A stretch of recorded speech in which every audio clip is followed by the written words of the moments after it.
အားလုံးပဲမင်္ဂလာပါ IT Land ရဲ့ Sharing Channel မှာပြန်လည်ကြိုဆိုလိုက်ပါတယ်ဒီနေ့ကျွန်တော်မျှဝေပေးသွားမယ့်အကြောင်းအရာတွေကတော့ဆရာမတွေမကပဲရုံးလုပ်ငန်းဝင်တွေမှာပါ Excel လေ့လာနေတဲ့လူတွေအတွက်အရင်တုံးဝင်မဲ့ကျောင်းသားအမှတ်စီရင်တွက်ချက်တဲ့နည်းလမ်းတွေကိုဝေမျှပေးသွားမှာဖြစ်ပါတယ်ခင်ဗျာဒီဗီဒီယိုမှာတော့ကျောင်းသားတွေရဲ့စုစုပေါင်းရမှန်ဘာသာဆုံးအောင်အရှုံးတက်မှတ်တဲ့နည်းလမ်းတွေအပြင်ကျောင်းသားတစ်ယောက်ရဲ့စုစုပေါင်းရမှန်ကများနေပေမဲ့လည်းဘာသာရပ်တစ်ခုဒါမှမဟုတ်တစ်ခုထက်ပိုတဲ့ဘာသာရပ်တွေမှာကြားနေခဲ့မယ်ဆိုရင်အဆင့်တက်မှတ်ခြင်းမရှိဘဲနဲ့အကြောင်းအစင်းတွေကိုအလိုလျောက်ရောက်သွားအောင် if function နဲ့ပေါင်းစပ်သုံးချတဲ့နည်းလမ်းကိုအစအဆုံးစိတ်ပြပြီးသွားမှာဖြစ်ပါတယ်ခင်ဗျာဗီဒီယိုလေးကိုအဆုံးထိစောင့်ကြည့်ပေးဖို့ဖိတ်ခေါ်အပ်ပါတယ်ခင်ဗျာကဲအရင်ဦးဆုံးကျွန်တော်တို့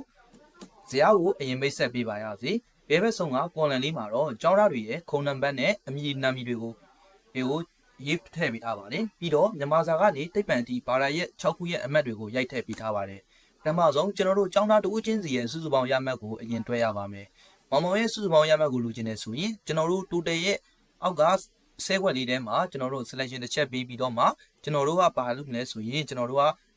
sum function လေးကိုသုံးပြီးတော့မှကျောင်းသားတစ်ယောက်ရဲ့စုစုပေါင်းရမှတ်တွေကိုတွက်ချက်မှာဖြစ်ပါတယ်။အဲ့ဒီအတွက်ကျွန်တော်ကညီမျှချင်းလေးတစ်ချက်ရိုက်လိုက်ပါတယ်။ရိုက်ပြီးတဲ့အခါမှာကျွန်တော်က sum function လေးကိုရိုက်ပြီးတော့မှယူလိုက်ပါတယ်ယူတဲ့အခါမှာကျွန်တော်ကဒီမှာ sum function လေးကိုသုံးပြီးတဲ့အခါမှာကိုပေါင်းကျင်တဲ့ဆဲခွက်တွေကို selection ပေးရမှာဖြစ်ပါတယ်ဒါကြောင့်မို့ကျွန်တော်ကမြန်မာစာနဲ့စပြီးတော့မှသိပ္ပံပါတယ်ရဲ့ဒီကိုကျွန်တော်က selection ပေးပြီးမောင်မောင်ရဲ့စုစုပေါင်းရမှတ်ကိုတွက်ချက်လိုက်ပါတယ်ထိုအခါမှာတော့ဒီမောင်မောင်ရဲ့စုစုပေါင်းရလက်ဟာရရှိလာခဲ့ပြီပဲဖြစ်ပါတယ်ထိုနည်းတူပဲတခြားကျောင်းသားတွေရဲ့စုစုပေါင်းရမှတ်ကိုရချင်တယ်ဆိုရင်တော့ကျွန်တော်တို့ကဒီလို auto fill pointer လေးပေါ်လာတဲ့အခါမှာအောက်ဘက်ကို auto fill လေးဆွဲချပေးရမှာဖြစ်ပါတယ်ဒါဆိုရင်တော့တခြားကျောင်းသားတွေရဲ့စုစုပေါင်းရမှတ်တွေကလည်းရရှိလာခဲ့ပြီဖြစ်ပါတယ်ဒါဆိုရင်တော့နောက်ထပ်တစ်မျိုးအနေနဲ့နောက်တဲ့အဆင့်အနေနဲ့ကတော့ကျောင်းသားတွေရဲ့အောင်အရှုံးတွေကိုတတ်မှတ်တာပဲဖြစ်ပါတယ်ပုံမှန်အားဖြင့်ကျွန်တော်တို့ကကျောင်းသားတွေရဲ့ပြန်ပြမှတ်ကိုကြည့်ပြီးတော့မှအောင်အရှုံးတွေဆုံးဖြတ်ရင်မမှန်ကန်ပါဘူးဥပမာဘာသာရဲ့အားလုံးမှာ40နှစ်အထက်ရမှအောင်မယ်ဆိုတဲ့စနစ်နဲ့ဆိုရင်ကျွန်တော်တို့က if နဲ့ m function ကိုဝယ်တုံးပေးရပါမယ်ဒီလိုပါပဲကျွန်တော်တို့ကျောင်းသားတွေအောင်လားကြလားဆိုတာကိုသိနိုင်ဖို့ဆိုရင်ကျောင်းသားတွေကဘာသာရဲ့6ခုလုံးမှာ40နဲ့ညီရဒါမှမဟုတ်40နဲ့40ရဲ့အထက်မှာရှိနေရမယ်ဆိုတဲ့သတ်မှတ်ချက်ရှိနေရပါမယ်ဒါကြောင့်မို့ဒီလိုလေးကျွန်တော်တို့ကလုပ်ပြလို့ပြတယ် result ဆိုတဲ့ဆဲခွက်လေးရဲ့အောက်မှာကျွန်တော်တို့က selection တစ်ချက်ပေးပြီးတော့မှကျွန်တော်တို့က if and function လေးကိုတွဲပြီးတော့မှသုံးရမှာဖြစ်ပါတယ်အဲ့တော့ if and function လေးသုံးပြီးတဲ့အခါမှာညီမျှချင်းလေးတစ်ချက်ထိုးပါတယ်ကျွန်တော်ကအဲ့ဒီမှာ if ဆိုတဲ့ function လေးကိုတစ်ချက်ရိုက်ပြီးတော့မှယူလိုက်ပါတယ်ယူပြီးတဲ့အခါမှာကျွန်တော်က function လေးကိုဆက်ယူလိုက်ပါတယ်function ယူပြီးတဲ့အခါမှာကျွန်တော်ကဒီ logical 1ဆိုတဲ့နေရာလေးမှာဘာကိုတတ်မှတ်ပေးလိုက်မလဲဆိုရင်ကျွန်တော်တို့မြန်မာစာဘာသာရဲ့ကကျွန်တော်တို့ greater than ဆိုတာကကျွန်တော်တို့ဒီ40ထက်ကြီးမယ်ဒါမှမဟုတ်ဘူးဆိုရင်ညီမယ်ဆိုရင်40နဲ့ညီမယ်ဆိုရင်ဆိုပြီးတော့ကျွန်တော် greater than ညီမျှချင်း40လို့ရေးလိုက်ပါတယ်ဒါဆိုရင်ကျွန်တော်တို့က comma လေးတစ်ချက်ထပ်ချပေးလိုက်ပါတယ် logical 2အနေနဲ့တော့ကျွန်တော်တို့ English စာဘာသာရဲ့ဟာကျောင်းသားတွေရဲ့ဘာနော်40ရမှတ်40ထက်ကြီးခဲ့မယ်ဒါမှမဟုတ်ဘူးဆိုညီခဲ့မယ်ဆိုရင်ကျွန်တော်တို့က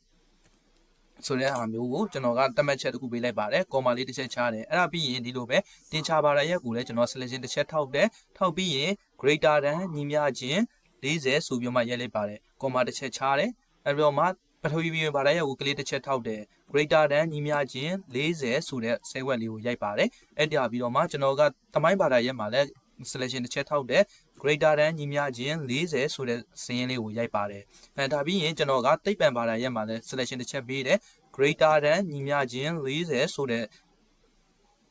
ကျွန်တော်ရဲ့ logical လေးကိုထည့်ပေးလိုက်ပါတယ်ဒီလိုထည့်ပြီးတဲ့အခါမှာကျွန်တော်တို့ရဲ့ဘာသာရပ်6ခုကပြည့်သွားပြီဖြစ်တဲ့အတွက်ကျွန်တော်ကဝင်လေးတစ်ချက်ပေးလိုက်ပါမယ်ပိတ်ထားတဲ့အခါမှာဒီလိုwin base အနီလေးပြတဲ့အခါမှာပေါ့နော်ကျွန်တော်က comma တစ်ချက်ချတယ် comma တစ်ချက်ချပြီးတဲ့ဆိုရင်ကျွန်တော်ဒီ value ရဲ့ true မှာပါထားမလဲဆိုရင်ကျွန်တော်တို့က greater than နဲ့တတ်မှတ်ခဲ့တာဖြစ်တဲ့အတွက်ဒီကျောင်းသားဟာကျွန်တော်တို့ရမှတ်40ထက်ကြီးမယ်40နဲ့လည်းညီခဲ့မယ်ဆိုရင်ကျွန်တော်တို့က pass လို့အောင်ပေးမှာဖြစ်ပါတယ်ဒါပဲကုတ်လေးတစ်ချက်ကုတ်တယ်အပြင် comma လေးတစ်ချက်ချမယ်နောက်ထပ်ကျွန်တော်တို့ကဒါပဲကုတ်တစ်ချက်ကုတ်ပြီးတော့မှတကယ်လို့ကျောင်းသားက40အောင်ငယ်ခဲ့မယ်ဆိုရင်40ထက်လည်း40နဲ့လည်းမညီခဲ့ဘူးဆိုရင်တော့ကျွန်တော်တို့က fail လို့တတ်မှတ်မှာဖြစ်ပါတယ်ဒါကြောင့်မို့ကျွန်တော်တို့ကဒါပဲကုတ်ပြီးတော့မှကျွန်တော်တို့က queen page လေးပြန်ပိတ်ပြီးတော့မှ enter ခောက်လိုက်တဲ့အခါမှာဒီကျောင်းသားဟာဆိုရင်သူ့ရဲ့ရမှတ်တွေက40နဲ့အထက်မှာရှိတာ40နဲ့ညီခဲ့တာတွေလည်းရှိမှာမဟုတ်လို့ဒီမှာအောင်ကြောင်းကိုပြနေပါတယ်ဒါဟုတ်ပြီဒါဆိုရင်တခြားကျမ်းစာတွေကအောင်လားကြလားဆိုတာကိုသိနိုင်ဖို့အတွက်ကျွန်တော်တို့ကဒီလို auto fill pointer လေးကြားနေတဲ့အခါမှာအောက်ကိုတစ်ချက်ဆွဲချလိုက်ပါမယ် auto fill pointer လေးပေါ်တဲ့အခါမှာဥပမာပေါ့နော်ဒီမှာဒီထဲမှာဆိုရင်ကျွန်တော်တို့ပေါ့နော်ဒီရမှတ်က40ထက်ငယ်နေတာဖြစ်တဲ့အတွက်ဒီကျောင်းသားကစုစုဆိုတဲ့ကျောင်းလူလေးဟာဒီမှာ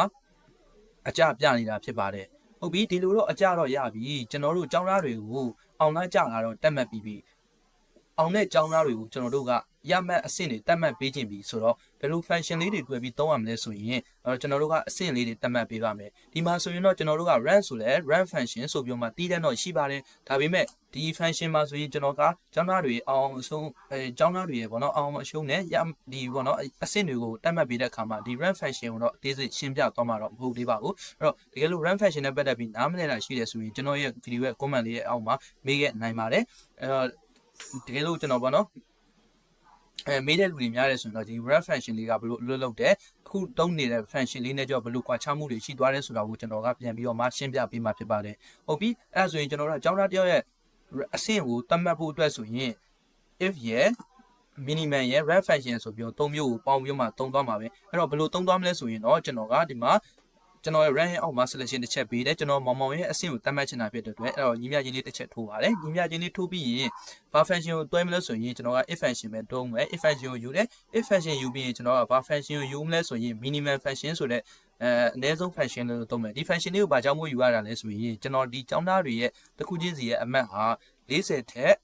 ်ငယ်ခဲ့မယ်ဆိုရင်ကြားတယ်လို့သတ်မှတ်ရှင်လို့ကျွန်တော်ကယူလိုက်တာပါဒါကြောင့်မို့ကျောင်းသားတွေအားလုံးရဲ့အမှတ်တွေအားလုံးကိုကျွန်တော်ကမြန်မာနေစပြီးတော့မှသိပ္ပံဒီ selection ပေးလိုက်ပါတယ်ပေးပြီးရင်ကျွန်တော်က green လေးတစ်ချက်ပေးလိုက်ပါတယ်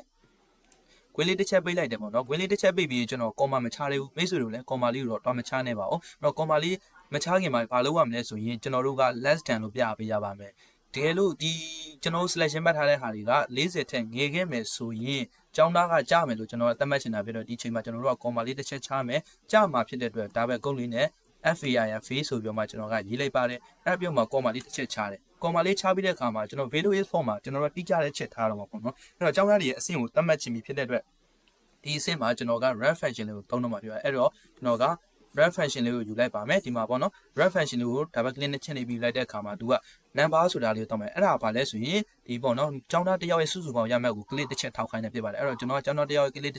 စုစုပေါင်းရမယ့်ကို click တစ်ချက်ထောက်လိုက်တယ်အဲ့ဒါပြီးမှ comma လေးချလိုက်ပါတယ် comma လေးချတဲ့အခါမှာဒီမှာဒီဟာတောင်းတဲ့အချက်ကဘာလဲဆိုရင်ကျောင်းသားတွေရဲ့စုစုပေါင်းရမယ့်နဲ့ကျွန်တော်တို့ကအဆင့်တွေသတ်မှတ်မှာဖြစ်တဲ့အတွက်ကျောင်းသားတွေအားလုံးရဲ့ရမယ့်စုစုပေါင်းတွေအားလုံးကိုကျွန်တော်က selection ပေးလိုက်တယ်ဒီလို selection ပေးတဲ့အခါမှာဘာလုပ်ရမလဲဆိုရင်ပေါ့နော်ဒီမှာကlock ခတ်တယ်ဆိုတာရှိတယ်ပေါ့ဘာနဲ့ lock ခတ်လိုက်ရတယ်ပေါ့ဒီကျွန်တော်တို့ကဒီ row ကိုဒီကျွန်တော် selection ပေးတဲ့ဥစ္စာကို lock ခတ်လိုက်ရတယ်lock ခတ်တဲ့အကြောင်းအရာနဲ့ပတ်သက်ပြီးတော့လည်းကျွန်တော်ကဒီအကြောင်းအရာမှာရှင်းအောင်ပေါ့နော်ပြည့်စုံရှင်းပြပေးတော့မှာမဟုတ်တကယ်လို့ lock ခတ်တဲ့အကြောင်းအရာနဲ့ပတ်သက်ပြီးနားမလည်ဘူးရှိခဲ့တယ်ဆိုရင်လည်းကျွန်တော်ရဲ့ video ရဲ့ comment လေးအောက်မှာမှန်ပေးခဲ့နိုင်ပါတယ်ကျွန်တော်နောက်ထပ် video တွေမှာထပ်ပြီးတော့မှရှင်းပြပေးသွားပါမယ်ဒီ video မှာတော့ကျွန်တော်ကအခြေအနေထားရကျွန်တော်သင်ခန်းစာရဲ့လိုအပ်ချက်အရာပဲကျွန်တော်ကlock ခတ်ပြီးတော့မှဖြစ်ပါတယ်အဲ့တော့ lock ခတ်ဖို့အတွက်ဆိုရင်ကျွန်တော်ဘာလုပ်ရမလဲဆိုရင်ကျွန်တော်ကဒီမှာနော်ဒီမှာဆိုရင် i3 နဲ့ i12 ဆိုတာရှိပါတယ်အဲ့တော့ကျွန်တော်က i နဲ့ i12 ကြားလေးမှာ selection တစ်ချက်ပေးပြီးတော့မှကျွန်တော်က keyboard ကနေပြီးတော့မှ F4 key လေးကိုတစ်ချက်နှိပ်လိုက်တယ်နှိပ်လိုက်တဲ့အခါမှာဟိုတော့ဒီမှာနော်lock လေးခတ်သွားပြီဒီကျွန်တော်တို့ i12 လေးကို lock ခတ်ပြီးသွားပြီဆိုရင်ကျွန်တော်တို့က i3 လေးကိုလည်း lock ခတ်ဖို့လိုပါတယ်အဲ့တော့ i ရဲ့3ရဲ့ကြားမှာကျွန်တော်က selection တစ်ချက်ပေးပြီးတော့မှF4 လေးကိုတစ်ချက်နှိပ်လိုက်ပါတယ် F4 လေးနှိပ်လိုက်တဲ့အခါမှာပေါ့နော်ဒီမှာဒီလိုနှစ်ခုလုံး select lock ခတ်ပြီးသွားတဲ့အချိန်မှာကျွန်တော်ကနှစ်ခုလုံးကို green လေးပိတ်လိုက်ပါတယ်ပိတ်ပြီးတဲ့အခါမှာကျွန်တော်က enter တစ်ချက်ခောက်လိုက်တယ်ခောက်လိုက်တဲ့အခါမှာဒီမောင်မောင်ရဲ့အဆင့်ကနံပါတ်6လို့သူပြပေးနေတာပဲဖြစ်ပါတယ်အဲ့တော့မောင်မောင်ရဲ့အဆင့်ကိုသူနံပါတ်6လို့ပြပြီးဆိုတော့ကျွန်တော်တို့ကတခြားကျောင်းသားတွေရဲ့အဆင့်တွေကိုသိကျင်တာလည်းဖြစ်တဲ့အတွက